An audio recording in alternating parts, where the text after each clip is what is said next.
বাংলাদেশের কোনো বন্ধু রাষ্ট্র আছে?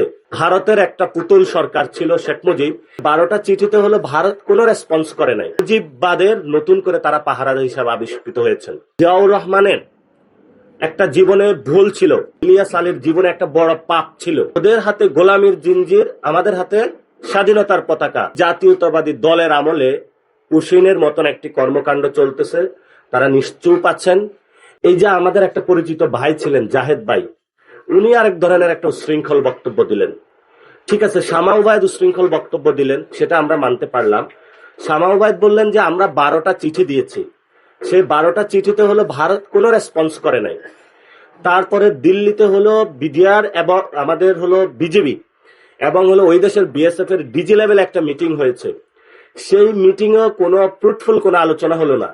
এবং বর্ডারের যে এবং আন্তর্দেশীয় যে টপিকগুলো পলিটিক্যালি আমাদের ডিল করতে হয়, সেই টপিকগুলো হলো ডিজি লেভেলে ডিসকাশন হয় না।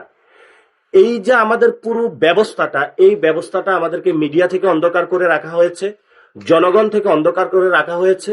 এবার আসুন যে রাজনৈতিক জায়গায়, বাংলাদেশে একটা দল আছে, বাংলাদেশ জাতীয়তাবাদী দল, ন্যাশনালিস্ট পার্টি। প্রতিষ্ঠাতা করেছিলেন কে? জিয়াউর রহমান।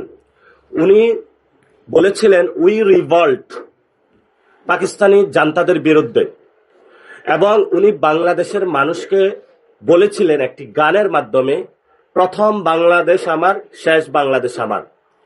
উনি বাংলাদেশের মানুষকে ভালোবাসতেন। এবার আসি হলো ওনাদের দলের সেকেন্ড যিনি নেত্রী ছিলেন, খালেদা জিয়া। মরহুম বেগম খালেদা জিয়া একটি কথা বলেছিলেন, যখন তাকে নির্যাতনের মুখে রাখা হয়েছিল, তখন উনি বলেছিলেন ওদের হাতে গোলামির জিঞ্জির, আমাদের হাতে স্বাধীনতার পতাকা। অর্থাৎ ভারতের এই ধরনের নীতির প্রশ্নে উনি আপোষহীন ছিলেন। এবং এই যে ইলিয়াস আলীকে গুম করা হয়েছিল, ইলিয়াস আলীর জীবনে একটা বড় পাপ ছিল। সেই পাপটা হলো উনি জীবনে একটা সীমান্তে হত্যাকাণ্ডের সমাধানের জন্য লং মার্চ করেছিলেন। বাংলাদেশে জিয়াউর রহমানের একটা জীবনে ভুল ছিল, সেই ভুলটা হলো যখন ওই সময় আওয়ামী লীগের নেতাকর্মীরা ভারতে আশ্রয় নিয়েছিল বা পালিয়ে গিয়েছিল, তারা সীমান্তে অনেক ডিস্টার্ব করেছিল। এবং জিয়াউর রহমান সেখানে ভারতীয় নীতির বাইরে গিয়ে, এই যে আপনাদের ভারতের একটা পুতুল সরকার ছিল শেখ মুজিব, এই যে সে নীতিগুলা করেছিল, সেটা থেকে বের হয়ে অন্যান্য মুসলিম কান্ট্রিজ, চায়নার সাথে সম্পর্ক স্থাপন করেছিলেন। সেই জন্য হলো চিটাগং সার্কিট হাউসে তাকে জীবন দিতে হয়েছিল, এবং কত নিষ্ঠুরভাবে তাকে জীবন দিতে হয়েছিল সেই ইতিহাস সার্কিট হাউসের পাশে একটা বিল্ডিং এ সবকিছু এখন স্মৃতি সংরক্ষণ আছে।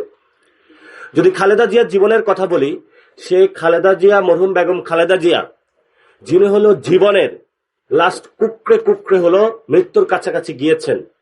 আমি খালেদা জিয়ার কাছে যখন একদম কাছাকাছি, অর্থাৎ মরণের 1 মাস আগে ওনার সাথে দেখা করেছিলাম, ওনার সাথে আমি যখন দেখা করেছেন একটা স্মাইলিং বা হাসি দিলেন, তো আমি ওনাকে একটা বলেছিলাম যে বাংলাদেশের কোনো বন্ধু রাষ্ট্র আছে?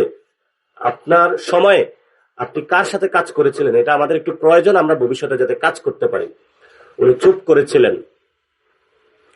এবং সেই বেগম খালেদা জিয়া মরহুমের মৃত্যুর পরে যে তার সন্তান ক্ষমতা আরোহণ করেছেন, যেই দলের নাম, সেই দলের নাম হলো ন্যাশনালিস্ট পার্টি।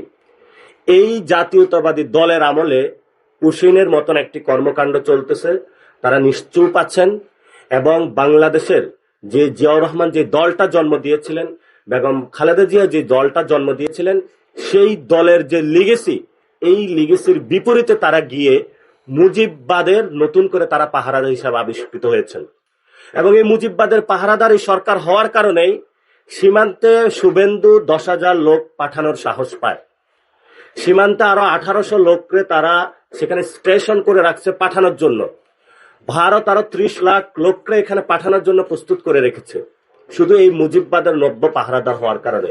আমরা বিএনপি থেকে এটা এক্সপেক্ট করি নাই। এবং বাংলাদেশের মানুষ একটা এক্সপেক্ট করত, যারা 17 বছর গুম, খুন, নির্যাতনের অংশীদার হয়েছিল, অন্যতম একটা কারণ ছিল বিএনপি একটা ভারতের ক্ষেত্রে আপোষ করবে না, এই কারণে তারা মাঠে গিয়েছিল। তারা ওই হাওয়া ভবনের কিছু শৃঙ্খল যুবকের কর্মকাণ্ড থেকে মাঠে যায় নাই।